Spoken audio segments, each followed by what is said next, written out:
Olá, amigos e irmãos, bem-vindos mais uma vez ao nosso bate-papo. E ele é matinal hoje porque estou gravando de manhã. Já é 7 horas, é claro, né?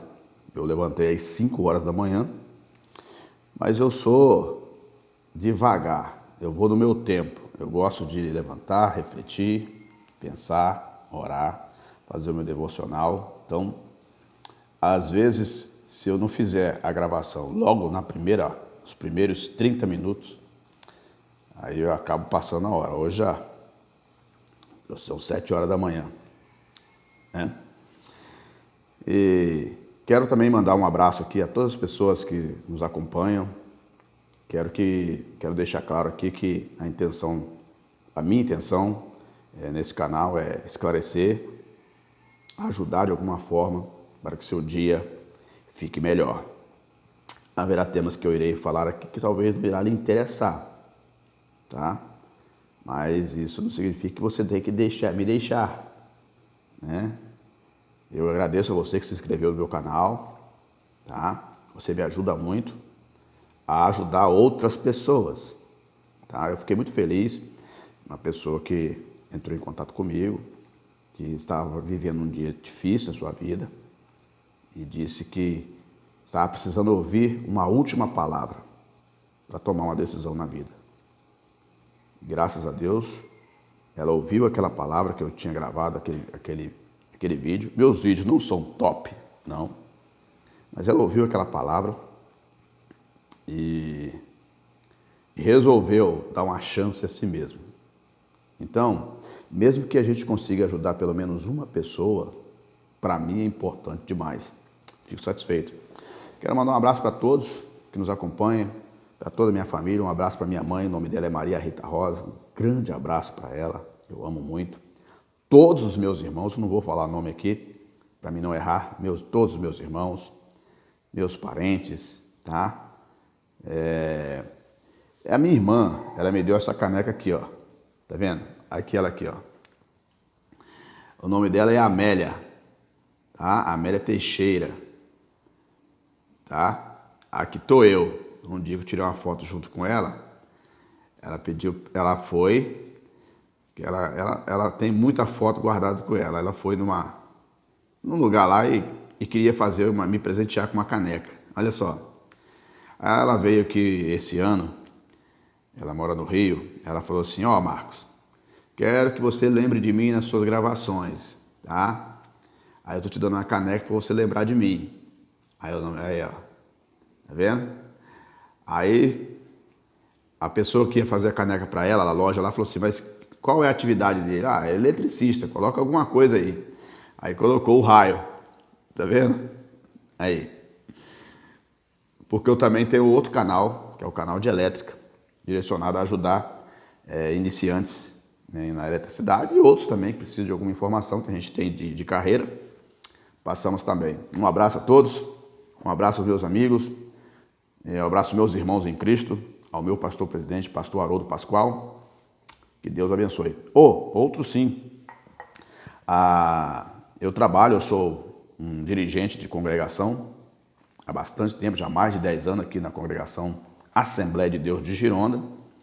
O meu trabalho é voluntário, tá bom? Eu tenho minha empresa de prestação de serviço, dali Deus me abençoa que eu tiro meu sustento, né?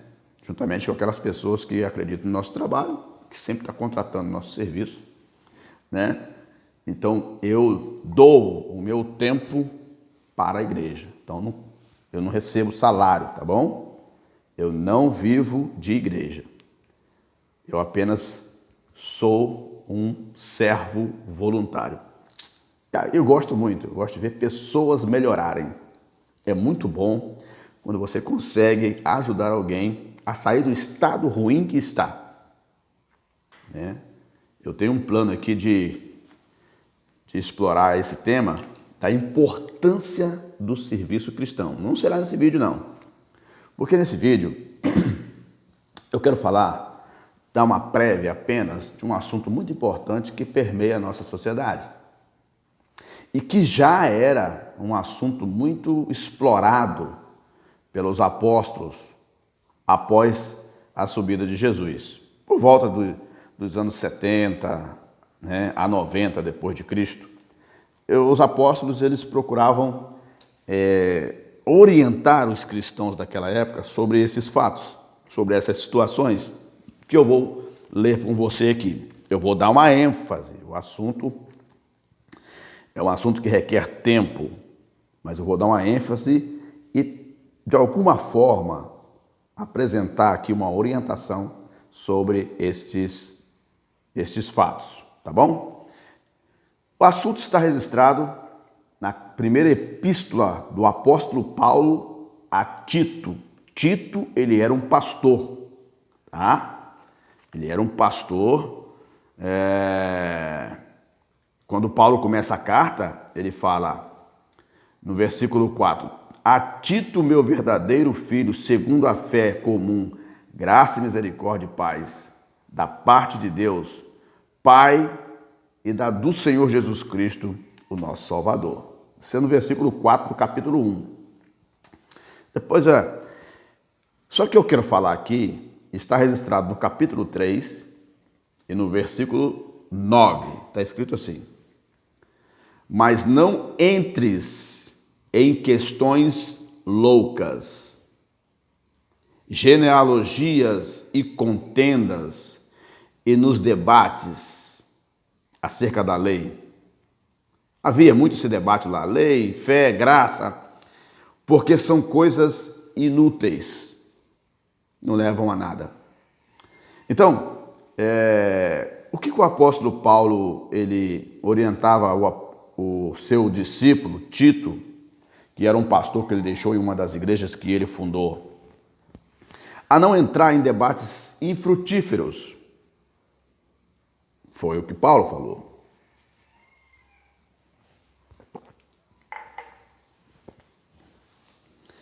A quantidade, o número de cristãos, eles aumentaram nesses últimos anos.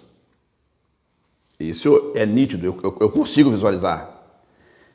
Eu sigo a igreja desde a idade de 6 anos de idade. Logo após a morte do meu pai veio a óbito, e minha mãe mudou-se com a gente para perto dos meus tios, da minha avó. Então nós moramos muito tempo perto dos meus tios e da minha avó, né? E dali meus tios, o nome dele, um deles eu tenho muito apreço por ele também, que é o meu tio Juscelino. Ele que me levou para a igreja, né? Logo no início, ele que encaminhava a gente para a igreja. Tio Celino, tia Selma, eles que encaminhavam a gente. Ali na Itaoca Pedra, Estado do Espírito Santo, onde nós residimos. Eu estou em outro distrito agora, aqui do município de Cachoeira de Itapemirim. Então, até ali a gente não entendia nada, a gente acompanhava a mamãe para a igreja. Logo os meus tios apresentou a igreja, minha mãe também decidiu seguir. E mamãe levava a gente, né? Mamãe começava a arrumar a gente cedo, era uma escadinha de uns 8 meninos. Era de homem, tinha acho que quatro homens. Sei que eram uns seis crianças. Né? Não vou falar nome aqui para não deixar nenhum nome de fora. E a minha mãe levava a gente para a igreja. Logo, mas antes disso, os meus tios que levavam a gente. Eles convidavam a gente era criança. Comecei. Mas, quando eu comecei a entender as coisas, a compreender as coisas, logo eu passei a seguir a Igreja Assembleia de Deus, com os meus 15 anos de idade. Tinha muitos jovens, né, ali e tal, aí eu preferi seguir ali, né? E me firmei. Hoje eu estou na Igreja Assembleia de Deus desde 1988. Já tem mais de 30 anos. Né? 88, 98, 2008, 2018. Né? Nós estamos em 2021. 33 anos. Então, lá a gente tinha uma visão do cristianismo, das pessoas, das coisas que estavam... A força do mal atuava naquele tempo assim, muito mais aberta do que hoje. O mal hoje ele mudou, ele se camuflou. Os cristãos de hoje não conhecem esse inimigo invisível que muitos dos nossos irmãos falam. Não. Principalmente essa geração mais nova, não conhece. Os cristãos de hoje não conhecem e não sabem da capacidade que o inimigo tem invisível, que é Lúcifer, o diabo, tem contra a vida do ser humano. O inimigo combate contra o ser humano, tentando denegri-lo, diminuí-lo, colocá-lo ele como um escárnio, né, como vergonha. Todo o atraso que você vê na sociedade, claro que em parte é falha do homem, mas a outra parte é credenciada ao diabo, porque ele tenta nos atrasar. Todos os problemas que acontecem sociais não são só credenciados a falhas humanas. Existe uma força por trás disso. Então, a sociedade atual não consegue compreender isso. E as forças do mal estão em toda parte. Estão em todos os cenários, inclusive no cenário político. É ali que ele ataca mais, porque ele tem um plano, tem uma agenda. A agenda do diabo é confrontar o Criador. Para você entender, você tem que buscar. Eu acompanho muitas pessoas discutirem esse assunto superficialmente. Mas não é um assunto que eu quero tratar aqui. Eu quero tratar como o assunto ele ramifica, esse assunto ele ramifica para várias direções, porque tudo está ligado ao mesmo tema, aos cristãos. Quando o apóstolo Paulo fala para não se meter em questões loucas, eu só vou dar uma ênfase aqui bem rápido. Questões loucas, né, são aquelas que nos dividem.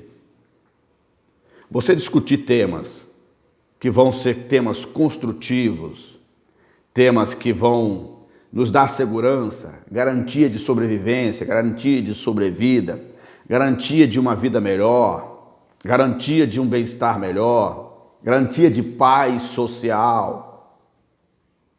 Não é isso que o apóstolo está passando para o seu servo, para o seu discípulo. Não. Ele está dizendo que para nós não perdermos tempo com coisas que não vamos nos levar a nada. Se você entra num debate que divide, separa, cria inimigos, esse debate ele é infrutífero. E nós temos que tomar cuidado, porque geralmente certas coisas que são nos apresentadas, elas vêm com um discurso, conforme está dizendo aqui, de genealogias e contenda. Se você voltar em 2 Timóteo capítulo 4, verso 2, né? 2 Timóteo 4, 2, né? Fala para nós não entrarmos, não sei se é 2 Timóteo capítulo 4 ou 1 Timóteo capítulo 4, não, capítulo 4, 2 Timóteo capítulo 2, verso 23. Hora de anotar aqui. Capítulo 2, 23. Olha o que está escrito. 2 Timóteo 2, 3. Vamos ler? Para nós entender? 2 Timóteo capítulo 2, verso 23. Olha o que está escrito. Rejeita as questões loucas, sem instrução, sabendo que produzem contendas. Você percebeu aqui o que o apóstolo Paulo estava querendo dizer? Precisa criar uma melodia para a palavra. Ó, ele diz no capítulo 2 de 2 Timóteo, do verso 23, rejeita as questões loucas sem instrução, ou seja, sem conhecimento. Em muitos casos, nós somos induzidos a acreditar em algumas coisas que não temos conhecimento. E é aí que nós somos enganados. Às vezes nós visualizamos alguma coisa na TV, ou nas mídias sociais, ou de colegas que falam conosco, ou dos irmãos que falam conosco, mas não vamos apurar. O apóstolo Paulo, também escrevendo aos Tessalonicenses, ele diz: examinai tudo e retende o que é bom. Se você ouve e não pesquisa, não senta para analisar, há muitas pessoas tomando decisões precipitadas nos dias atuais, e sempre aconteceu ao longo dos milênios, das gerações que se passaram. Acreditaram em conversas e deixaram. Quantas pessoas no cristianismo perderam o seu convívio com a família cristã por se envolverem em debates infrutíferos, por acreditarem em algo que não constrói, mas divide e separa. Muitas pessoas.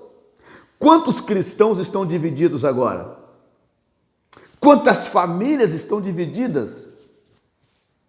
Então, geralmente, quando nós vamos entrar nessa vereda, nós não conseguimos entender isso. Nós não compreendemos o que Deus quer de fato e passamos a compreender que Deus exige demais. Alguns dizem: Deus não quer tudo isso. Os debates infrutíferos, eles geram tantas coisas que Deus é tratado como se fosse um menino. Para ele pode ser de qualquer jeito.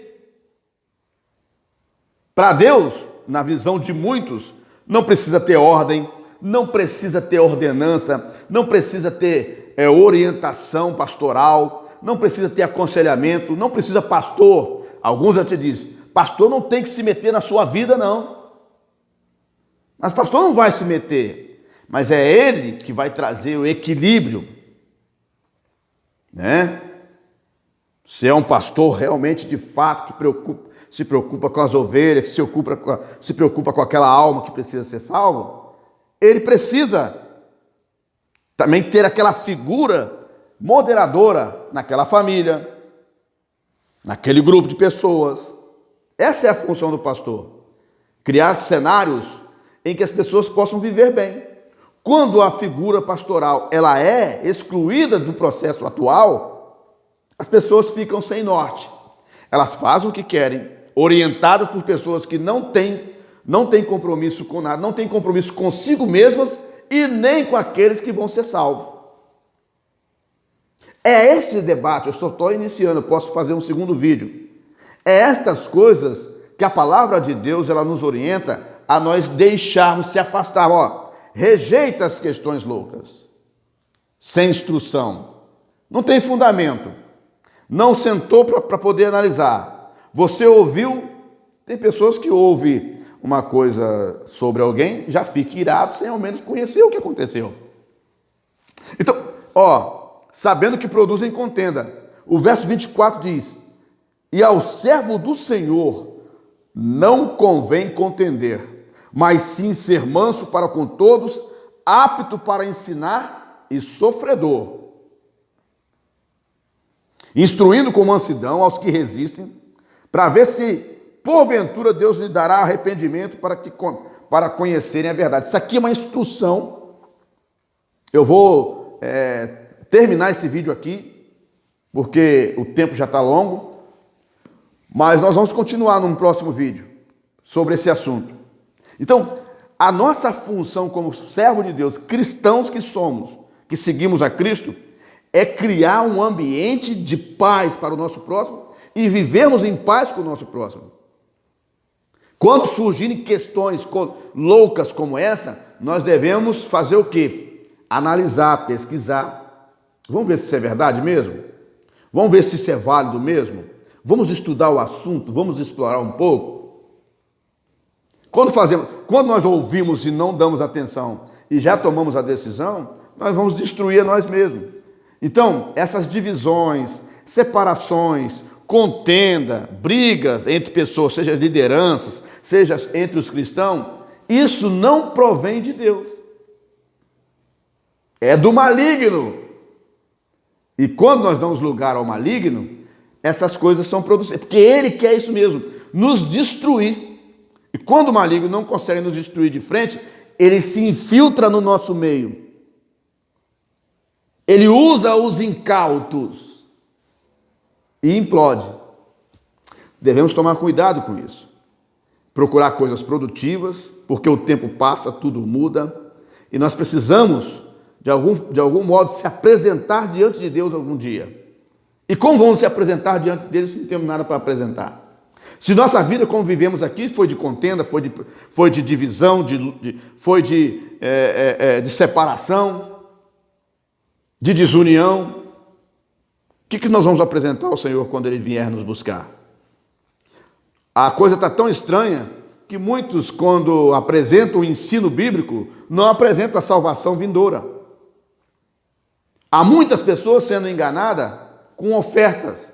Deus não dá migalha para ninguém, não. Deus quer te dar o céu. Andecalabassai.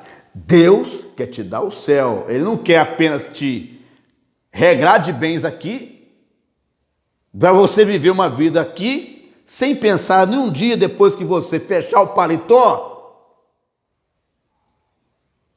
que você tem que encontrar com Ele, para ser absolvido ou não.